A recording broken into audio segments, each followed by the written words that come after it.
2023년 생명보험이란 무엇인가 1편 본교재 강의를 맡은 박지연입니다. 여러분들 생명보험 모집이 시험 지금 공부하시면서 어떻게 공부하지 그런 고민이 있으시다 그러면 오늘 이제 내용들 쭉 들어보시고요. 저희 이제 본교재 내용을 쭉 한번 들으신 다음에 문제를 풀어보시면 훨씬 더 도움이 되시거든요. 그래서 이 내용들을 쭉 한번 들어보시는데 저희 이제 내용들을 어떤 것들은 외워야 될 것도 있지만은 대체적으로는요. 생명보험 모집인 시험은 내용의 흐름을 좀 이해하시면서 풀으셔야 문제를 풀기가 더 쉽습니다. 그래서 내용들을 쭉 한번 들으시고 그리고 나서 문제를 풀어보세요. 그런데도 문제 점수가 잘 안 나온다라고 하시면은 다시 한번 들어보시면 됩니다. 그래서 반복적으로 들어서 또 문제풀이 하시면 점수가 올라가도록 되어 있어요. 그래서 여러분들 잘 듣고 잘 푸시면 된다라고 보시면 되겠고요. 저희 내용은요. 본교재 내용은 생명보험협회에서 나오는 이제 교재가 있습니다. 300페이지가 넘거든요. 상당히 많은 내용인데요. 그 내용들이 또 서술형으로 돼 있어서 중요한 포인트를 잡기가 어렵습니다. 그래서 그 내용들 중에서 핵심 요약이라고 하는 부분들을 저희가 정리해서 알려드립니다. 그래서 알려드린 내용들은 기본적으로 다 중요하다. 그래서 다 읽어보시고 그 중에서 저희가 이제 시험 문제 잘 나오는 부분들은 저희가 짚어드립니다. 그래서 그 부분은 꼭 기억해 주시고 외워야 되는 부분들도 저희가 꼭 짚어드릴 거예요. 그래서 그 부분은 꼭 외워주시고 나머지들은 잘 이해하고 풀어주시면 되겠다라는 겁니다. 자, 그러면 첫 번째 1장 생명보험의 의의와 기능부터 같이 보도록 하겠습니다. 자, 생명보험을 모집함에 있어서 생명보험이라는 게 어떤 의미인지 우리가 좀 알아둘 필요가 있겠죠. 근데 여러분들 보험이라고 하면 여러 사람이 보험료를 내고요. 사고 난 한 사람에게 보험금이 지급되는 어떻게 보면은 개와 같은 형태다라는 거 잘 알고 계실 겁니다. 그래서 생명보험의 의의와 역사 부분에서 생명보험의 정의를 보시면요. 내용을 한번 볼까요? 생명보험은 상무상조 정신을 바탕으로 사망 등의 불의의 사고로 인한 경제적 손실을 보전하기 위한 준비제도이다라고 나와 있습니다.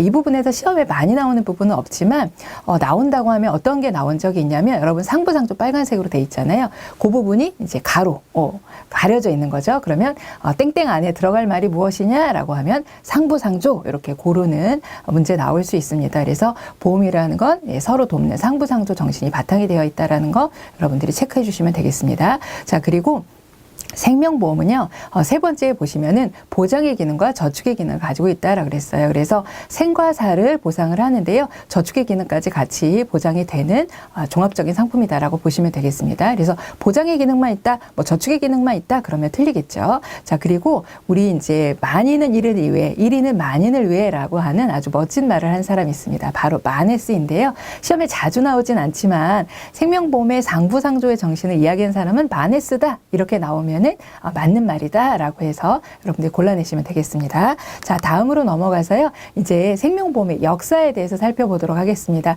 생명보험 역사는요. 우선은 외국의 역사와 우리나라의 역사를 살펴보도록 할 텐데 우선은 이제 외국의 역사 같은 경우에는 고대, 중세, 근대로 나눠서 보도록 하겠습니다. 이제 고대를 보시면요. 우리가 이제 기억해야 될 게 있습니다. 두 가지가 나오죠. 에라노이와 콜레기아가 나오는데요. 시험에 아주 잘 나오는 부분입니다. 그래서 에라노이는 종교적 공제단체라는 거, 콜레기아는 상호부조조합이라는 거, 이 부분인데요. 그러니까 아주 고대부터 보험과 비슷한 형태의 제도들이 있었다는 겁니다. 그래서 에라노이, 자, 종교적 단체잖아요. 그러면 여러분들이 시험 문제를 내는 사람이라고 생각하신다 그러면 어떻게 낼지를 생각하시면 돼요.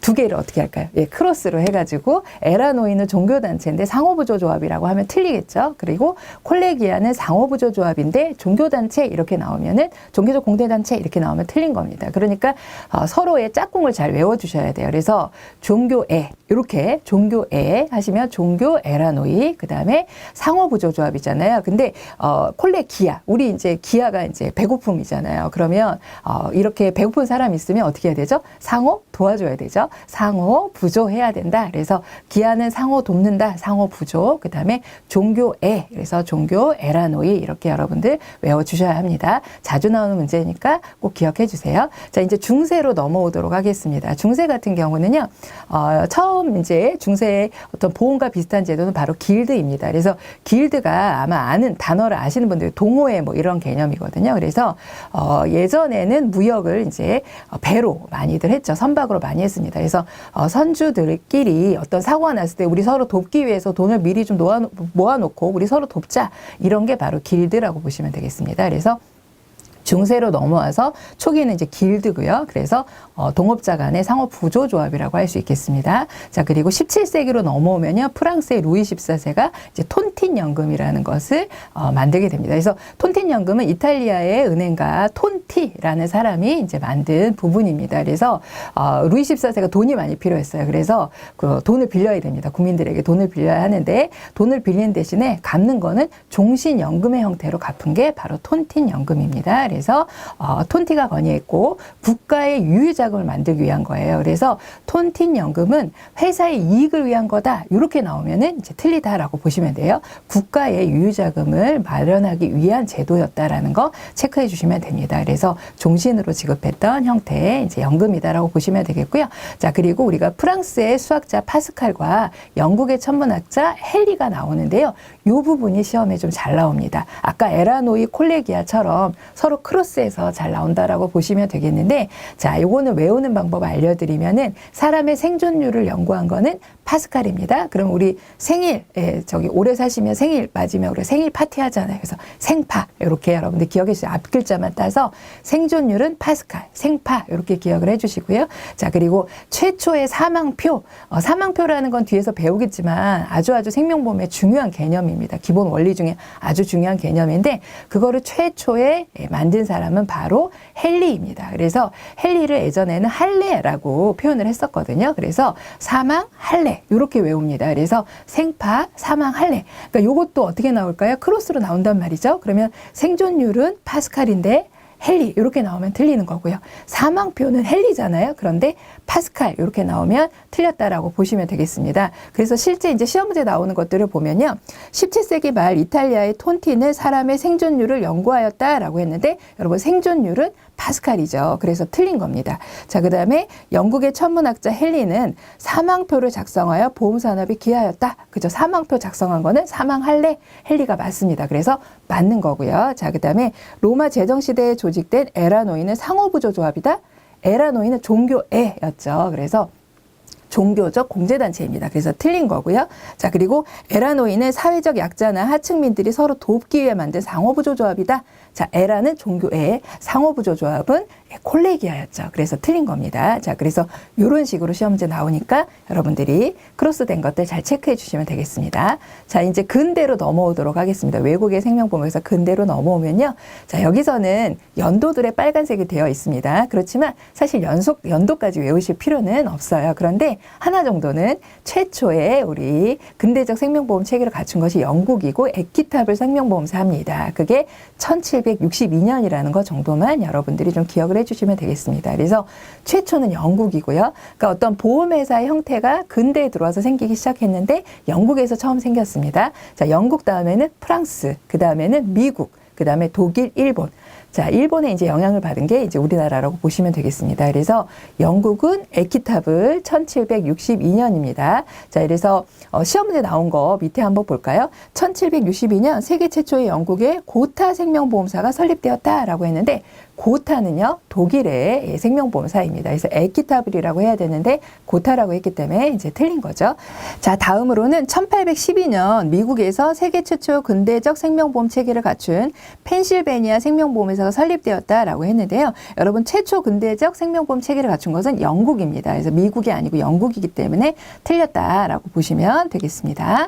자, 그 다음으로는 우리나라의 생명보험 역사에 대해서 좀 살펴보도록 할 텐데요. 우리나라 역사도 상당히 오래됐어요. 사만 시대로 거슬러 올라갑니다. 그래서 사만 시대에 아까 말씀드렸던 개라고 했던 거, 우리가 개 지금도 많이 하잖아요. 그래서 사만 시대부터 시작된 제도라고 보면 되겠고요. 보험과 유사한 제도입니다. 그리고 신라 시대에 와서도요, 보호라는 제도가 있었는데, 신라 시대는 종교가 불교였잖아요. 그래서 불교 사원에서 공동재산을 운영하던 제도가 바로 보호입니다. 그래서 여러분들 요것도 이제 시험 문제 나오면 서로 틀리게 연결하겠습니다. 그래서 외우시는 방법은 삼계탕, 그 다음에 보신탕, 요즘에 보신탕 잘 안 드시지만 보신탕, 보신 신라이고요. 그 다음에 개, 한 시대 이렇게 여러분들이 기억하실 수 있으면 되겠습니다. 자, 그리고 이제 현대로 넘어와서 우리나라 같은 경우는 일본의 영향을 받았습니다. 미국의 영향을 받았다 그러면 틀려요. 그래서 1876년 강화도 조약이 체결되었죠. 그 이후에 이제 일본에서 우리나라에 본사는 일본에 두고 우리나라에 대리점을 설치하게 됩니다. 어디에다 설치하냐면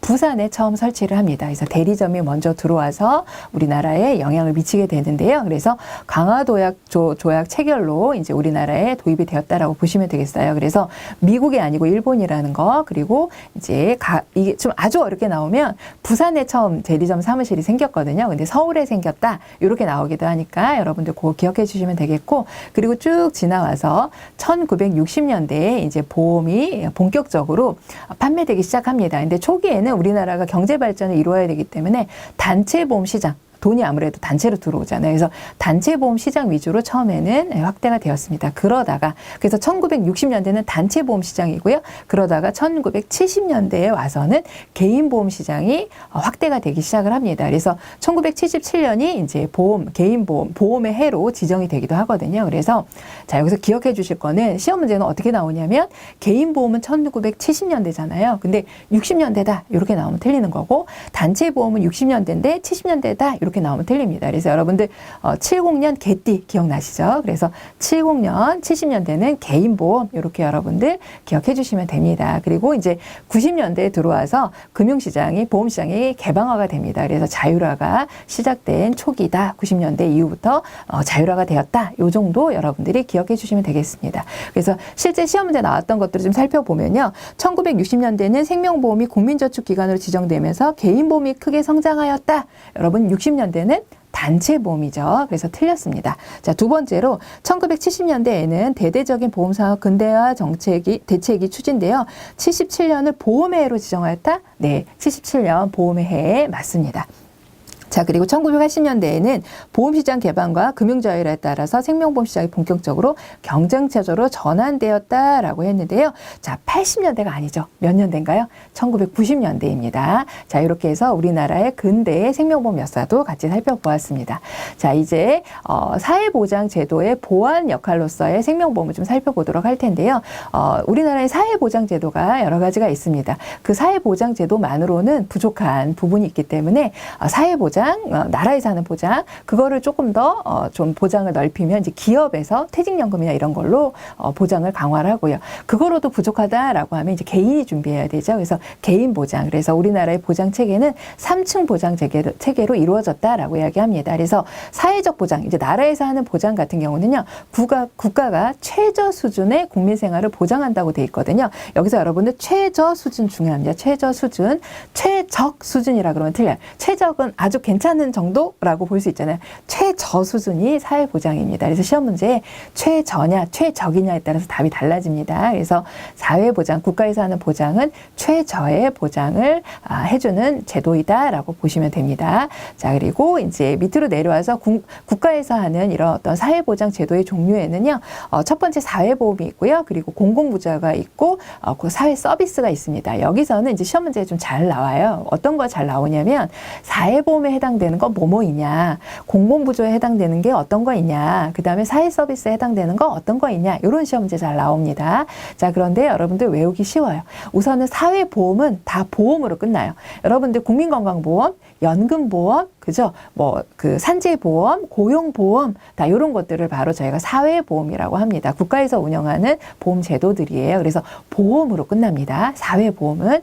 자, 그리고요, 사회서비스 같은 경우는 노인복지, 장애인복지, 아동복지, 가정복지 다 뭘로 끝나나요? 예, 복지로 끝납니다. 그래서 사회 서비스는 복지로 끝나는 것과 짝꿍이다 이렇게 외워주시면 돼요. 그래서 보험과 복지 빼면 다 뭘까요? 공공부조입니다. 그래서 공공부조에는 기초생활보장, 의료급여가 해당이 됩니다. 그래서 다음 중 맞는 것끼리 골라라 이러면 우리가 잘 골라내면 되겠습니다. 자, 이번에는 사회보험과 민영보험을 좀 비교할 텐데요. 사회보험과 민영보험은요, 서로 간의 경쟁 관계이기도 하면서 서로 보완해주는 관계이기도 합니다. 그래서 두 제도 간의 차이를 좀 살펴보도록 하겠습니다. 첫 번째 사회보험의 가입 형태 같은 경우는요, 의무 가입이에요. 그렇지만 민영보험은 어떤가요? 가입하고 싶으면 해도 되고 안 해도 되고 선택할 수 있죠. 그래서 임의 가입이라고 저희가 이야기를 합니다. 그래서 사회보험은 의무. 그러면 시험 문제 나온 다음에 어떻게 나올까요, 여러분들?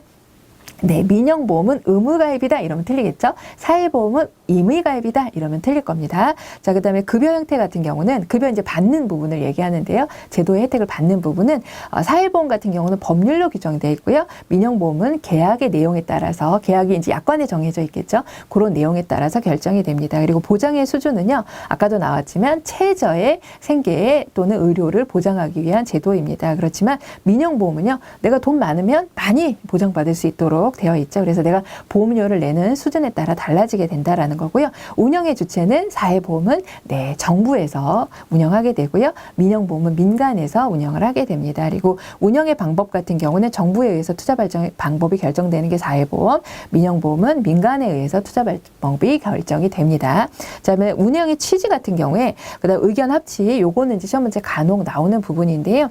운영의 취지는 보시면 사회보험은 사회적 형평성입니다. 그렇지만 민영보험은 개별적 적성성. 이거는 이제 보험료 아까 우리 보장 수준하고 연결해서 생각하시면 돼요. 많이 내면 많이 보장받는 거죠. 근데 사회보험은 그렇지 않다는 겁니다. 그래서 의견의 합치를 보시면은 이해 당사자 간 의견 불일치예요. 그래서 국민연금 많이 낸다 그래서 나중에 많이 받나요? 내가 소득이 많으면 많이 내지만 받는 돈은 똑같은 거죠. 그래서 내가 소득이 적으면 내는 돈이 줄어듭니다. 그러니까 내가 내는 돈과 나중에 받는 돈이 일치하지 않는다라는 게 바로 사회보험의 개념입니다. 그렇지만 민영보험은 어때요? 많이 내면 많이 받죠. 그래서 이해 당사자 간의 의견이 일치다. 이렇게 설명이 되어 있습니다. 그래서 밑에 보시면은 민영보험의 운영 취지는 사회적 형평성이다라고 되어 있는데 요거는 무슨 보험에 대한 설명인가요? 사회보험에 대한 설명입니다.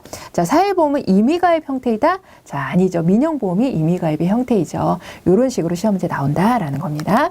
자, 다음으로는 생명보험의 기능에 대해서 좀 살펴보도록 하겠습니다. 생명보험은요, 국가 발전에 기여를 하고 있습니다. 아무래도 생명보험의 보험료가 이제 들어오게 되면은 그 돈이 다시 이제 투자가 되거든요. 이제 그런 부분 때문에 이제 국가 발전에 기여한다고 볼 수 있겠는데요. 왜 그런지 생명보험의 자산의 특성부터 살펴보면 우선은 생명보험의 자산은요, 장기 자금. 그러니까 한 번 내고 끝나는 게 아니고 여러분들 보험료 내시면 그죠? 10년, 20년 이렇게 내시잖아요. 장기적인 자금입니다. 그리고 신탁재산. 여러분 고객들께서 보험료 내시면 보험회사가 맡아두었다가 사고가 나거나 해지하거나 할 때 돈을 드리잖아요. 그래서 맡아두고 있는 그런 신탁재산의 형태를 띱니다. 그리고 공공적 성격을 갖고 있다. 이렇게 장기로 맡아두었던 돈을 어떻게 해요? 다시 투자를 합니다. 그래서 공공적 성격을 갖고 있다라고 하는 겁니다. 그렇기 때문에 이제 국가 발전에 기여를 하는 거죠. 그렇다 그러면 이런 생명보험 자산은 어떻게 운영되어야 할까? 고객의 돈을 장기로 맡아두는 이런 자금의 특성상 안전해야 되고요. 안정성을 추구해야 되고 유동성, 돈을 고객님께서 달라고 하시면 아니면 사고가 나면 어떻게 돼요? 바로 지급할 수 있어야 되잖아요. 그래서 유동성이 있어야 합니다. 그리고 수익을 창출해서 돈을 돌려드려야 되겠죠. 그 다음에 공익성을 가지고 있다. 그래서 여기에서는요, 안정성, 유동성, 수익성, 공익성이 나오는데 다음 중 생명보험 자산 운영의 원칙이 아닌 것은 이렇게 나올 수 있습니다. 그래서 앞글자만 따서 좀 외우시면 좋겠습니다. 공유, 우리 배우 있으시죠? 공유 씨는 안정적이고 수익도 잘 납니다. 그래서 공유, 안정, 수익 이렇게 여러분들 기억해 주시면 되겠고요. 생명보험의 자산 운영 현황이 맨 밑에 나와 있는데 운영 현황 같은 경우에 가장 많이 투자되는 것은 자산들이 이렇게 모이게 되면 유가증권에 가장 많이 투자가 되고요. 유가증권 중에서도 국공채나 이렇게 안정적 자산 등에 많이 투자가 되고 있습니다. 그리고 유가증권이 거의 60% 이상 투자가 되고요. 그 다음에 대출채권, 그 다음에 현금과 예치금, 그리고 부동산. 왜 부동산이 좀 낮을까요, 여러분? 유동성이 떨어지죠. 바로 현금화하기가 어렵기 때문에 현금화가 가능한 유가증권 부분에 가장 많이 투자가 되고 있다라고 보시면 되겠습니다. 그래서 순서, 좀 자산 운영 현황의 순서 여러분들이 또 간혹 나오니까 기억해 주시면 되겠고요. 자, 이제 생명보험을 필요로 하는 사회적 배경 보시면은 제목만 여러분들 크게 잘 기억해 주셔도 돼요. 생명보험이 왜 필요하냐는 겁니다. 그래서 급격화된 노령화, 그러니까 우리나라가 빠르게 노령화로 가고 있습니다. 그렇긴데 노후 준비 잘 돼 있나요? 그렇지 않아요. 그렇기 때문에 보험으로서 생명보험으로서 미리 준비해야 되는 그런 문제를 안고 있습니다. 우리나라 이제 고령화율 같은 경우는 전체 인구 중에 65세 이상의 인구를 비율을 저희가 고령화율이라고 하는데요. 현재 우리나라는 2000년도에 이미 고령화 사회는 지나갔고요. 2017년에 고령 사회도 지나갔어요. 그러니까 현재 우리나라는 무슨 사회냐라고 하면은 고령 사회입니다. 고령화 사회라 그러면 틀려요. 그래서 고령 사회에 이미 진입을 했고요. 2021년에 초고령 사회로 진입할 걸로 예상이 됩니다. 그래서 보통 이제 고령화율을 7%, 그러면 고령화, 14% 그러면 고령, 그 다음에 20%가 그러면 초고령화 사회로 저희가 보거든요. 그러니까 이미 우리나라는 이제 고령 사회로 진입이 되었고, 2021년에 이 21%가 넘어갈 걸로 보여요. 그러면 20%가 넘어가니까 초고령화 사회가 되는 것이죠. 자, 그래서 현재는 고령사회라는 거 여러분들 기억해 주시면 되겠습니다.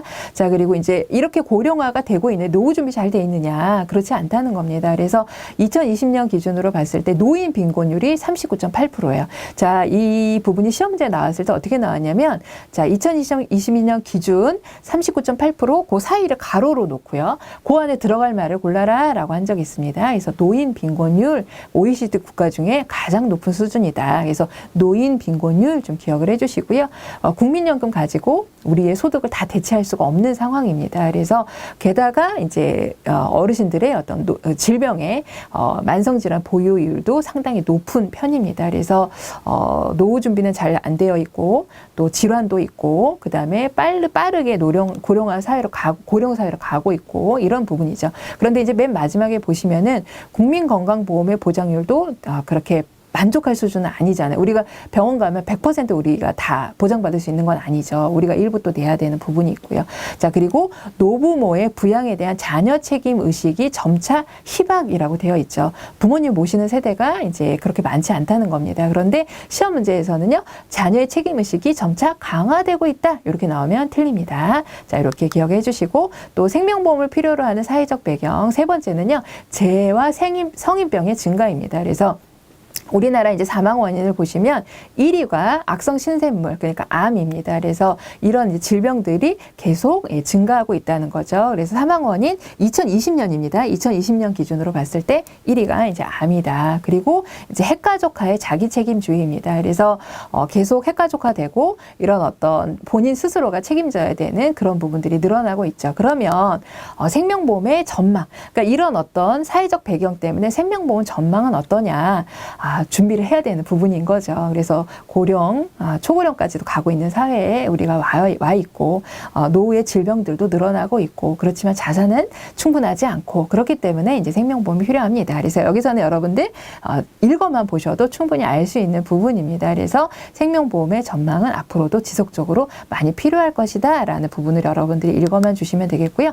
자, 그렇기 때문에 뭐가 필요하냐? 이제 재무설계가 필요합니다. 재무설계는 고객의 이벤트, 인생의 이벤트를 준비하는 것들을 저희가 이제 재무설계라고 하는데 이 재무설계를 앞선 이유들에 따라서 생명보험으로 이제 준비해야 될 필요가 있겠죠. 그래서 재무설계 개념은 재무 목표를 세우고 재무 상태의 현금 흐름을 파악해서 목표와 맞게 자산을 분배하고 투자하는 그런 실행하는 과정들을 의미를 합니다. 그래서 재무설계를 하기 위해서 우리가 재테크를 하는 것이죠. 그래서 재테크를 하는 이유는 재무 목표를 내가 인생의 노후 자금을 준비한다든지 이런 어떤 재무 목표들을 달성하기 위해서 우리가 재무설계를 하게 됩니다. 그래서 재무설계가 필요한 이유가 나오게 되는데요. 여러분들 요거는 이제 간혹 시험 문제 나옵니다. 그래서 총 이제 세 가지로 구분돼서 나오게 되는데 첫 번째 생애 소비 만족의 극대화입니다.